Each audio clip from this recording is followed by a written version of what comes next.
Mi nombre es Raúl Osvaldo Ferrari, soy médico cirujano, especialista en pediatría y especialista en medicina del deporte de la Universidad Nacional de Córdoba. Vamos a desarrollar el tema en esta conferencia de aptitud física, el certificado de aptitud física para practicar de actividad física y deportes. Sabemos que cuando comience el año escolar, los pediatras esto ya lo sabemos de memoria y a veces nos preocupa tremendamente y nos aterra la aparición de las madres con los niños queriendo que antes del mes de marzo tengan toda su certificación de para la actividad física o la educación física de la escuela o bien para el desarrollo de un deporte en un club. Y entonces empiezan a aparecer los miles de modelos de certificado de aptitud física. Este que muestro acá es el que usamos en el lugar donde yo trabajo, en la Liga Regional de Fútbol de Río Tercero,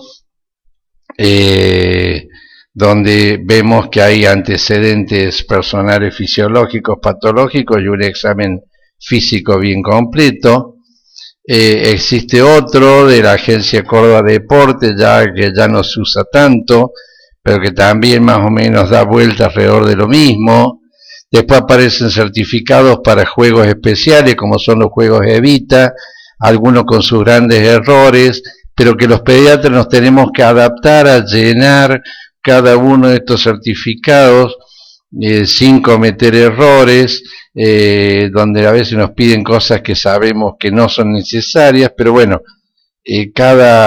como decimos, cada maestrito con su librito y cada organización, no hay un criterio único en el certificado para actividad física y deporte a nivel nacional, mucho menos a nivel provincial o municipal y mucho menos a nivel de las entidades privadas. Entonces fíjense, por ejemplo, que es para la actividad física escolar y dice antecedentes neurológicos, pero no habla de examen neurológico, o sea, tienen a veces serios errores, pero nosotros no podemos corregirlo y tenemos que tratar de llenarlo lo mejor posible. Entonces nos encontramos con esta realidad, el deportista rodeado de una serie de instituciones, como instituciones de salud, ligas, federaciones y asociaciones deportivas, clubes, las escuelas, las instituciones educativas, los eventos especiales, como mostrábamos en esto de los Juegos Evita, cada uno pidiendo su certificado y en totalmente esos candados cerrados indican una incomunicación entre cada uno de estas instituciones y el deportista o aquel que quiere practicar una actividad física se tiene que atener a esto y nosotros los médicos que lo atendemos también. En cuanto a certificado de aptitud física, en internet hay más de 100 citas referidas al tema. Y por ejemplo tenemos un ejemplo, certificación para la actividad física escolar y preparticipativa deportiva en Archivo Argentino de Pediatría del 2001. En esta pauta tuve la suerte, puedo decir, de participar y de elaborarla. Está y se le ha producido, se ha hecho una actualización hace un año atrás y está en Archivos Argentinos de Pediatría a los cuales se puede acceder perfectamente por internet sin necesidad de ser socio de la Sociedad Argentina de Pediatría, y allí está la pauta de certificación para la actividad física escolar y preparticipativa deportiva. El Comité de Salud Escolar, a su vez, ustedes ven que dentro de la misma Sociedad de Pediatría también no nos ponemos de acuerdo. Hay una certificación de aptitud física para la práctica deportiva en niños, deportistas y adolescentes que se editó en el año 93. Y así sucesivamente.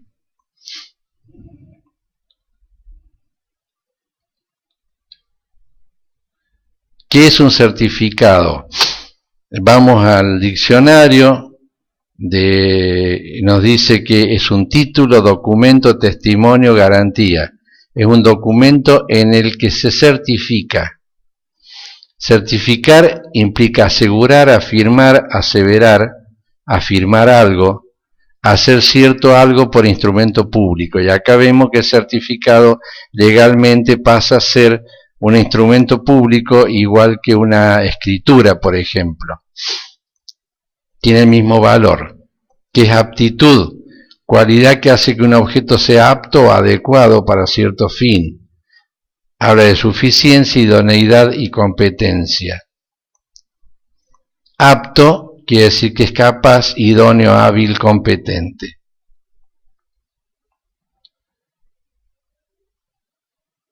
La realización de un examen de aptitud física que hacemos los médicos y los pediatras como médicos, y la emisión del consecuente certificado, tiene como objetivo asegurar que la práctica de la actividad física o el deporte se realice sin riesgo para la salud de la persona participante y fundamentalmente hacer prevención de la muerte súbita, de lo cual podríamos hablar largo y extendido, pero no es tema de esta conferencia. Pero para mucha gente e inclusive muchos entrenadores y profesores de educación física, la realización del examen de aptitud física y la emisión del consiguiente certificado tiene como objetivo que, si al niño le pasa algo durante la actividad física o deporte, yo no tenga nada que ver. O sea, de última, transferir la responsabilidad de ese accidente que le pueda ocurrir al niño, como es una muerte súbita, una muerte súbita fallida, al médico que ha firmado el certificado. De ahí la importancia de que para confeccionar un certificado de aptitud física es la consecuencia de haber realizado correctamente una historia clínica, un examen médico y los métodos complementarios de diagnóstico que consideremos necesarios. Por eso tenemos que terminar con los certificados de favor y la firma de certificados en el pasillo de la clínica o en el pasillo del hospital, sin conocer al niño, sin conocer a aquella persona del cual estamos certificando su capacidad, su idoneidad para realizar una actividad física o deporte. Los aspectos legales del certificado de aptitud física, y esto es tremendamente importante y muchas veces los médicos no lo saben, que la confección y entrega de un certificado falso, y falso es si lleva nuestra firma, pero no le hicimos una adecuada historia clínica, un adecuado examen clínico y los adecuados métodos complementarios de diagnóstico.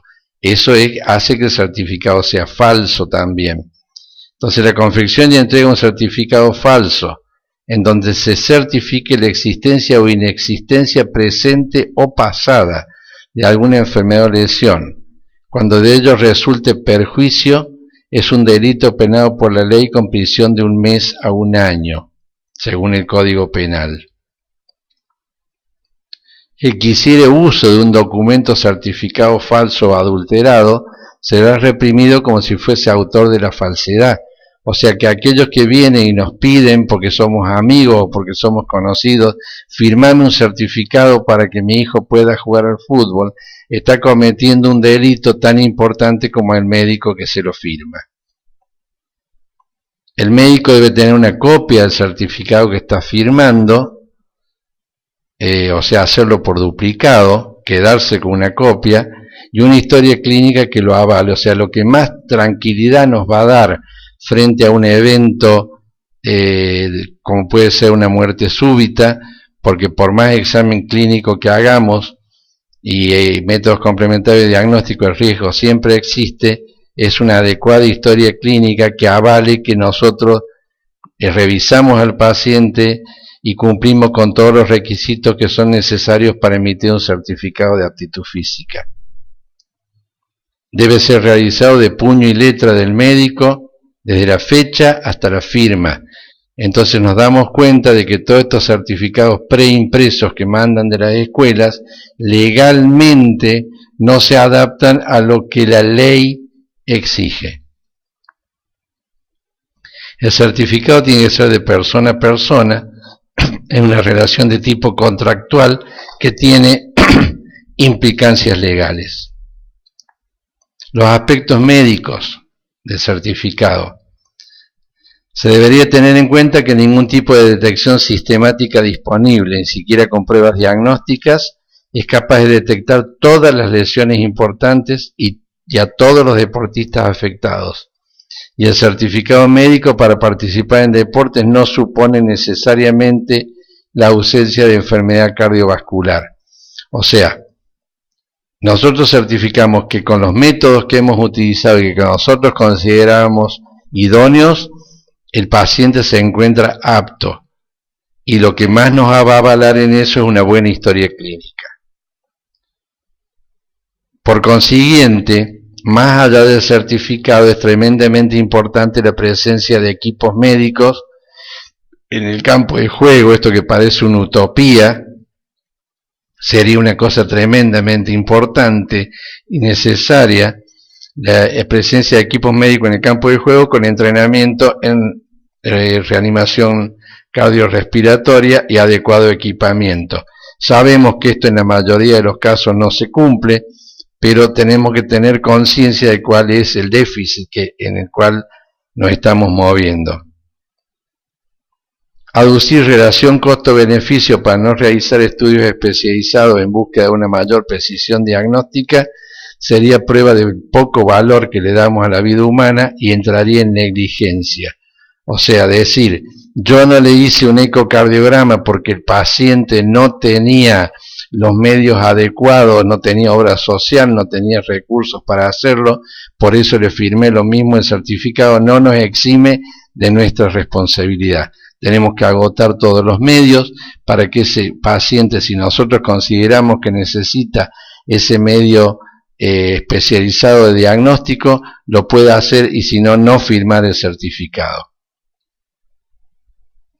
Se certifique el estado actual del deportista.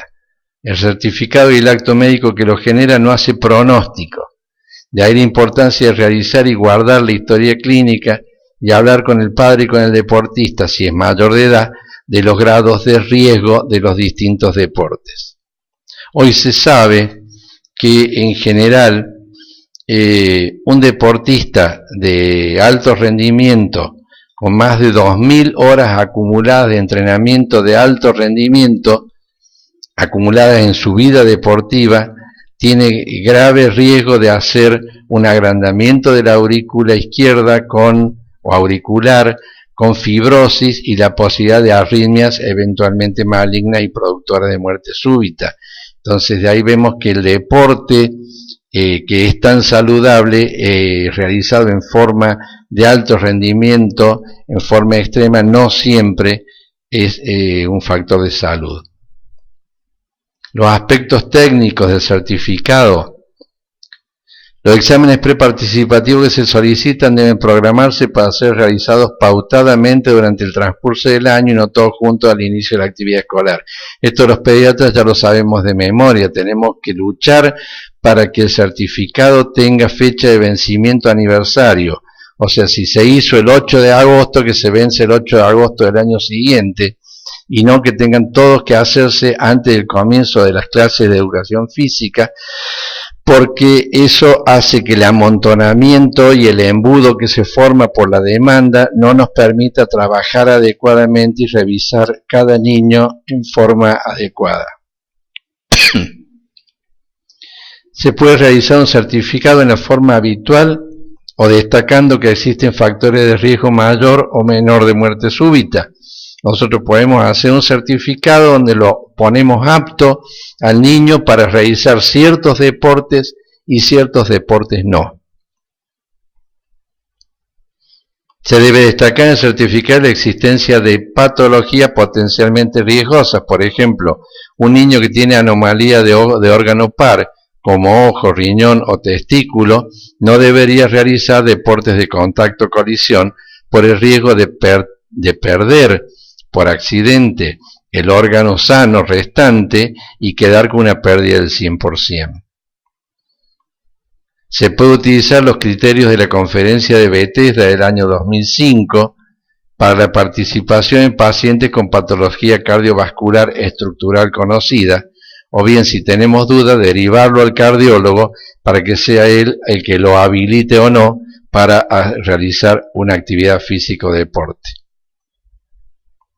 Queda pendiente la realización de una nueva reunión de consenso, esto hablo de la Sociedad de Pediatría de Expertos, para pautar los aspectos mencionados, y que sirva de apoyo bibliográfico en caso de demanda legal contra el profesional de la salud. Pero si tenemos una adecuada historia clínica y somos conscientes de que hemos hecho las cosas bien, en la mayoría de los casos no vamos a tener ningún tipo de problemas. Los tipos de aptitud tenemos que hablar de acuerdo a una clasificación hecha en España, de un grupo 1, con estado de salud y desarrollo normales, buen comportamiento ante el esfuerzo.